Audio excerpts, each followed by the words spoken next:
शब्द के संबंध में प्रातः काल हम लोग सुन रहे थे। मुक्ति को हाथ और पांव नहीं है,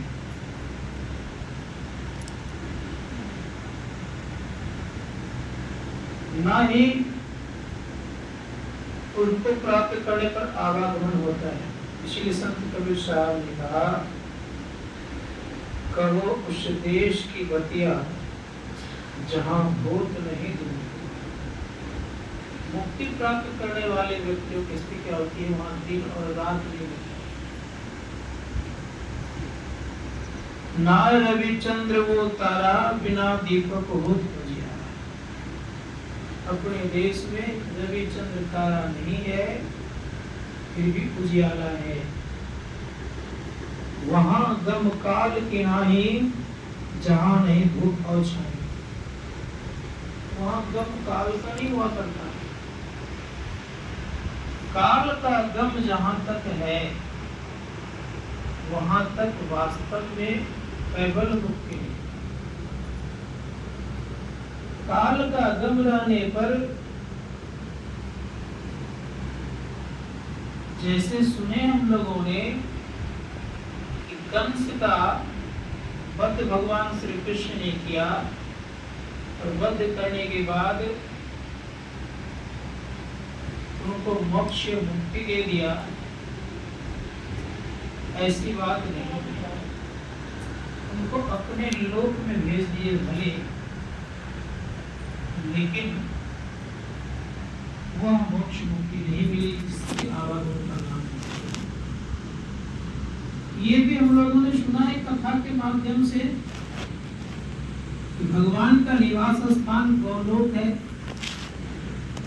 गौलोक में जो चले जाते हैं भगवान श्री कृष्ण के भक्त, गौलोक में जाने के लिए बड़े तत्पर रहते हैं, इच्छा भी रखते हैं। लेकिन पता होने चाहिए हम आपको कि भगवान श्री कृष्ण के भक्त ही गौलोक में कहीं गए, जिसमें एक श्री दामा जी का नाम सुने होंगे और राधा जी का नाम सुने होंगे। ये दोनों गौलोक जब पहुंचे, वहां आपस में दोनों झगड़ने लगे। जहां झगड़ा हो वो भी मुक्ति का जगह नहीं। इसीलिए संतों ने कहा, तब कहाँ की बात की जाए? तो कहा जिस जिस जगह जाने से देर रहा ही जाए, वह जगह जाने पर मुक्त होता नहीं।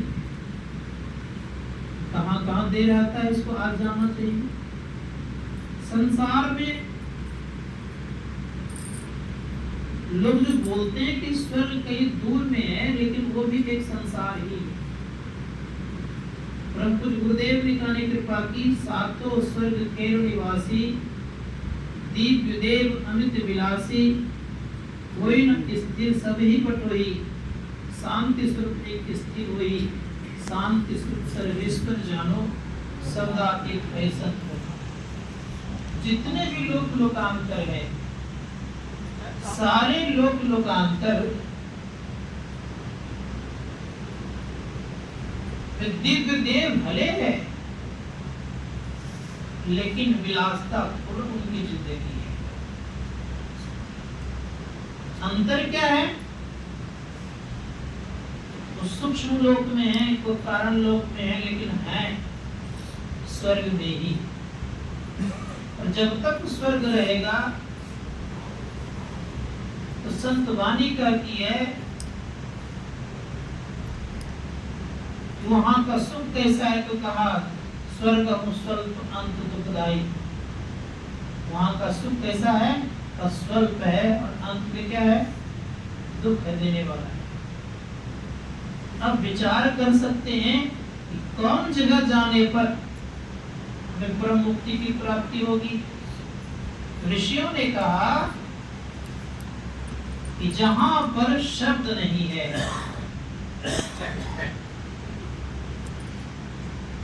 जहां किसी प्रकार का हलन और चलन नहीं है, मुख्य रूप से कहा जाए जहां किसी प्रकार की गति नहीं है और जिस जगह गति नहीं है उसी जगह पहुंचने पर आपकी मुक्ति हो सकती है। कहाँ गति नहीं है? ऋषिगण कहते हैं कि समस्त लोकों में गति है, और वह लोक कैसा जहाँ की गति नहीं है, और उसी लोक को अनंत कहते, उसको लोक कह नहीं सकते लेकिन अनंत जरूर कहते। संसार में समस्त जगह शांत है, लेकिन अनंत में शांत नहीं है, वो एक ही एक हुआ करता है। उसी अनंत में जो अपने आप को पहुंचा देता है वही व्यक्ति पूर्ण रूप से मुक्ति को प्राप्त करता है। बाकी तो उनके रूप के हो जाते हैं, कोई उनके चरणों में समा जाते हैं, कोई उनके लोक में जाकर अवस्थित हो जाते हैं, और कोई व्यक्ति उनके भी तरह बन जाते हैं। इतने ही है, लेकिन केवल मुक्त में किसी के तरह कोई भी नहीं बनता, क्योंकि वहां देह है ही नहीं, और जब देह ही नहीं तो रूप भी नहीं, इसलिए नाम रूप से परे का जगह है। ना रूप है वहां, ना ही नाम है वहां, तो नाम और रूप से परे वाला जगह जहां है, तो संत महात्मा गण कहते हैं वो स्थान हम लोग को जाना पड़ेगा। इसलिए शास्त्रकार कहते हैं कि मुक्ति अगर खोजते हैं, हम लोग मुक्ति प्राप्त करने की इच्छा रखते हैं, तो अंतर साधना करनी पड़ेगी। कौन सी भक्ति करने से मुक्ति हमारी होगी? संत कबीर साहब कहते हैं भक्ति निषेधी मुक्ति की, संत चढ़े सब धाय, जिन जिन मन आलस किया जन्म जन्म पछता। के संसार में जो आज लाखों करोड़ों की जो भीड़ लगती है, क्या इन सारे से मुक्ति हमें मिल जाएगी? ऋषिगण कहते हैं कि इनसे अगर मुक्ति मिली होती तो सब कोई मुक्त हो गए होते। तब उपाय क्या है? का उपाय यही है कि जो स्वयं से चल करके मुक्त होते हैं वह मुक्ति के दिन काम आएगा। स्वयं से चल कर मतलब भक्ति में दो तरह की स्थिति होती है, एक तो बुलाते हैं और दूसरा स्वयं से चलते हैं। गुरु महाराज के प्रवचन में है कि बुलाने वाले की स्थिति थोड़ी सी ठीक उतनी नहीं रहती। उदाहरण रूप में आप देख लीजिए, ध्रुव ने भगवान को बुलाया, दर्शन किया, ज्ञान भी दिया, लेकिन जब उनके भाई की मृत्यु हो गई युद्ध में, जब इन्होंने शस्त्र को उठाया, लाखों हजारों व्यक्तियों का संहार किया, अर्थात इनके अंदर में एक बदले की भावना रह ही गई। लेकिन संत कहते हैं जो मुक्त होते हैं उनकी स्थिति कैसी होती है? जैसे भगवान महावीर को आप लीजिए, भगवान महावीर पूर्ण रूपेण से मुक्त हो चुके थे। एक गाय चराने वाले ने कहा देखो मैं गाय छोड़कर तुम्हारे पर जा रहा हूँ, गाय की देखरेख करना ये ध्यानस्थ नहीं क्या पता। संजोग से गाय चली गई फसल खाने के लिए, जैसे फसल खाने के लिए गई तो उधर से एक खेत के रखवाले ने गाय को पकड़ करके बंद कर दी। अब उधर से आता है, खोजता है, पूछता है गाय कहाँ है, तो ध्यानस्थ को क्या पता लगा तो गाय को पकड़ के गाय लेकर के चले गए हैं। इतना क्रोध इनको आया गाय चरवाहा को, एक हाथ का कील ठोका, इधर से इस पार कर दिया। जब वो ध्यानस्थ से उठे तो उनके अनुयायियों ने कहा कि भगवान इन्हें क्या सजा दी जाए? अरे अगर ज्ञान इसको होता, यही काम करता, ये अज्ञानी था तब ने ऐसा काम किया है, इनको कोई सजा नहीं दी। और परिणाम ये हुआ उनको मुक्त करना। जो व्यक्ति उस तत्व को प्राप्त कर लेता है, उनके अंदर में किसी प्रकार की बदले की भावना नहीं, ना उनके अंदर में कोई क्रोध होता है, ना लोभ होता है, ना मोह होता है, ना मद होता है, ना मात्सर होता है, ना ईर्ष्या और द्वेष होता है, कुछ श्री संतों ने कहा कि मुक्त व्यक्ति अलग ही होते हैं, उनको यह पता नहीं होता कि मेरा देह कहाँ और कहाँ नहीं है। जैसे राजा जनक का नाम सुने होंगे हम लोगों ने। राजा जनक से जब मिलने के लिए नारद जी गए तो नारद जी देखते क्या हैं, सुनैना के ऊपर जनक जी का एक हाथ पड़ा हुआ है। अब नारद जी के मन में होता है कि ये महापुरुष सुने कि विदेह कहलाता है और इनका रहन सहन इस प्रकार से है। इस दृश्य देखकर के मन में थोड़ा सा दूसरे तरफ उथल पुथल होने लग गया। लेकिन जब दूसरे बार जब देखते क्या है कि हाथ तो भले सुनैना के देह पर है और पैर आग में पड़े हुए हैं, आग उसे जला भी नहीं पा रही। इस दृश्य को देख करके नारद जी को लगा जो मैंने सोचा था कि महापुरुष है, वास्तव महापुरुष है। जो उस तत्व को जाने हुए होते हैं, ना उन्हें आग जला सकती है, ना संसार की वासना उन्हें दबा सकती है। इसलिए वो दोनों से परे हुआ था। दूसरी बात यह, उनके जीवन में किसी प्रकार की वासना नहीं होती है। वासना के संबंध में सुन रहे थे। मुक्त व्यक्ति क्या करते हैं, तो वासना से अपने को ऊपर उठाए होते हैं। संत महात्मा कहते हैं कि वासना से ऊपर उठाने वाले व्यक्ति कोई कोई हुआ करते हैं। इसीलिए हम लोग को प्रयास करना चाहिए कि वासना से उठने वाली भक्ति कौन सी है। संत कबीर साहब से पूछा कौन सी भक्ति है। संत कबीर साहब ने कहा, भक्ति प्राण ते होत है, मन से कीजिए भाव। कबीर साहब करें कि भक्ति प्राण से की जाती है, मन से तो भाव करते हैं। और हमारे गुरु महाराज कहते हैं बड़े प्रेम से कि प्राण असबंधन बंद हो जाए, मनहु तजे चंचलाई, संगम पर संध्या को तब प्राण असबंधन बंद हो जाती है। अब प्राण से स्मृति क्या बनती है हमारी, इस पर आ जाना चाहिए। संत कहते कि जहां प्राण है तो प्राण किसको कहते हैं, प्राण कहते जीवनी शक्ति को। याद रखिए, जब हम आपके अंदर प्राण है, ये शरीर चल रहा है, लेकिन किस पर शरीर टिका हुआ है, तो संत महात्मा गण कहते हैं कि शरीर टिका हुआ है चेतन आत्मा पर। चेतन आत्मा कोई रंग रूप है, ऋषियों ने कहा कोई रंग रूप नहीं है। अब कोई रंग रूप नहीं है तो फिर उस पर जो टिका हुआ कैसी होगी। गुरु महाराज कहते हैं प्राण असबंधन बंद हो जाए और मनहु तनय चंचलाई, संगम पर संध्या में भाई। जब प्राण असबंधन बंद हो जाएगा तो मिटेगा क्या। हम आप लोग अच्छी तरह से जानते हैं, सुन भी रहे थे, चित्ररूपी वृक्ष के दो बीज होते हैं। कौन कौन, एक प्राण असबंधन, दूसरे में वासना। प्राण असबंधन और वासना, संत महात्माओं ने कहा कि प्राण रुक जाता है कभी कभी, तो प्राण रुकने पर वासना स्वतः चली जाती है। हठ योग के संबंध में हम लोगों ने सुना है कि हठ योग में क्या होता है, तो लोग अपने को ऊपर उठाने का प्रयास करते हैं।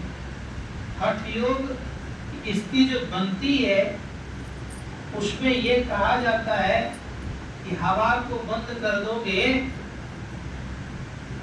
तो निश्चित याद रखना कि हवा से जो सुख मिलता वो मिलना बंद हो जाएगा। हवा के द्वारा जो कार्य था वो रुक जाएगा। लेकिन संत महात्मा गण कहते हैं, राजयोग वाले कहते हैं कि हवा अगर बंद नहीं भी हो तो काम चलेगा, लेकिन मन का रुक जाना होना चाहिए। अब कहा जाए कैसे, उदाहरण दिया उन्होंने कि मन का दौड़ नीचे अवस्था की तरफ चलेंगे तो जागृत अवस्था में मन 14 इंद्रियों के संग रहता है। स्वप्न में जब आता है तो 4 इंद्रियां रहती है, मन, बुद्धि, चित्त और अहंकार। लेकिन याद रखिएगा, जब वही हृदय में संकोचन विकोचन तो होता ही है, हील डोल तो हो ही रहा है, वहां हवा तो है ही, श्वास तो लेते ही है, गति तो हो ही रही है, लेकिन वहां मन नहीं है, चित्त में मन नहीं है। अब चित्त में जब मन नहीं है तो अब आप बताएं कि फिर भी शरीर जीवित है कि नहीं है। संत महात्मा जन कहते हैं यहाँ प्राण रोकने की आवश्यकता नहीं है, रोकना किसको है? मन। चित्त में दो चीजें नहीं हुआ करता है, दृष्टि भी नहीं रहती है और मन भी नहीं रहता है। तो दृष्टि रुक जाए, मन रुक जाए तो हमारा कल्याण निश्चित है। इसीलिए संतों ने कहा दृष्टि योग अभ्यास करोगे, दृष्टि से दूरदर्शिता देखने में मिलेगी आपको, और उसी दूरदर्शिता में अर्थात दृष्टि टिकने पर नाद की जब उत्पत्ति होगी तब तुम्हारा धीरे धीरे कल्याण की स्थिति बनेगी। तो अब थोड़ा सा लोग विचार करके देखें कि क्या करना चाहिए। ऋषिगण कहते हैं कि अगर जीवन में कुछ करना अगर चाहते हो तो यही काम करो कि हम प्राण को ना रोक करके मन को रोके और दृष्टि को रोके। जहां जहां मन भागता है वहां वहां का दृश्य लेकर के मन आता है, याद रखिए। जहां जहां मन जाता है, जिस जिस स्थान पर मन जाएगा उसका दृश्य लिए रहेगा ये, और वो दृश्य क्या बन जाता है जिसको आज जानना चाहिए। वही दृश्य आपका एक न एक दिन कभी अच्छे कर्म के लिए बन जाता है, कहीं बुरे कर्म के लिए बन जाता है।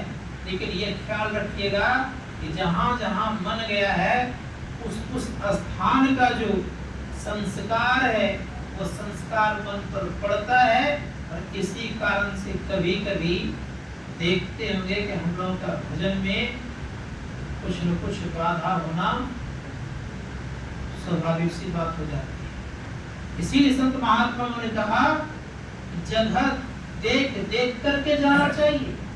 लक्ष्मण जी का मन बदल गया था। भगवान राम के साथ में लक्ष्मण जी गए, एक जंगल पार करना था। जो ही जंगल के पास गए लक्ष्मण जी का दिमाग बदल गया, मन बदला। लक्ष्मण जी के मन में होता है कि राज सुख छोड़ करके मैं कहां जंगल में आ गया, मुझे तो वनवास नहीं मिला है। वनवास तो मिला है भगवान राम को अर्थात भैया को मिला है, मुझे इनके साथ दुख क्यों काटना है। भगवान राम से कहते हैं भैया मैं आपके साथ चलने को तैयार नहीं हूँ। क्यों? अब वनवास आपको मिला है, मैं राज सुख छोड़ करके आपके साथ तो भोगने क्यों जाऊं। भगवान राम समझ गए कि इसका अभी कोई दोष नहीं है, मन इसका अभी बिगड़ गया है। बिगड़ने का कारण ये है कि स्थान का दोष है। अब सोचिए लक्ष्मण है और उसमें ब्रह्म के अवतार राम है, उनके संग रह रहे हैं, फिर भी मन बिगड़ जाता है। और ऐसा बिगड़ा कि भैया को भला बुरा कर दिया। अंत में भगवान श्री राम ने कहा ठीक है तुम राज्य को वापस चले जाना, अयोध्या चले जाना, लेकिन एक बात याद रखो कि कम से कम ये जंगल मुझे पार कर। जंगल पार कर दिया गया। जैसे जंगल के पार गए तो लक्ष्मण का मन बदला, फिर गिड़गिड़ाने लग गए। अब भैया मैंने बहुत भला बुरा आपको कहा, मुझे माफ कर दीजिए, मुझे अपने से आप अलग मत करिए। भगवान श्री राम ने कहा कि लक्ष्मण तुम्हारा दोष है, दोष उस जगह का है। दो दानव उधर करके मर गए थे, उसी के कारण उस जगह पहुंचने पर तुम्हारा मन बिगड़ गया था। इसीलिए अब तुम्हारा मन उस जगह को तुमने परिवर्तन कर दिया, अब तुम्हारा मन सही हो गया, अब चलो साथ। तो स्थिति यह बनती है कि मन बिगड़ता है। संत महात्मा गण कहते कि जगह को चेंज करने का प्रयास और प्रयत्न करना चाहिए, इसीलिए सब जगह नहीं जाइए। संत महात्मा गण कहते हैं कि जहाँ स्थिति आपकी अच्छी बने वो अवश्य जाने का प्रयास और प्रयत्न करना चाहिए। ऋषिगणों का कथन हो गया कि मन की स्थिति हमारे अंदर में है, मन को रोकने वाला काम भी आप ही कर सकते, दूसरा कोई नहीं। कौन करेगा? किसी आशीर्वाद के द्वारा ये मन रुक नहीं जाता है। लोग आशीर्वाद मांगते हैं मेरा मन रुक जाए, जल्दी ऐसा होता नहीं है। इसीलिए स्वयं को अगर अंदर में जानने का प्रयास करेंगे कि यह मन रुकेगा, इसलिए प्रयास कीजिए कि एक छत्र छाया में रह करके अगर भजन ध्यान होता है, उन व्यक्तियों का प्रभाव एक अलग होता है। घर में करेंगे और किसी के छत्र छाया में रहकर के दोनों प्रभाव पड़ता है, अवश्य पड़ता है। तो मैं कह रहा था, ये ख्याल करना चाहिए हम लोगों को कि मन की स्थिति कैसे सुधरेगी। तो मोक्ष के संबंध में कह रहा था कि मोक्ष केवल यही है कि मन को अलग कर देना। किससे? जड़ और चेतन से मन को अलग कर देना। जो जड़ और चेतन से मन को अलग कर देता है, उन्हें मोक्ष खोजना नहीं पड़ता है।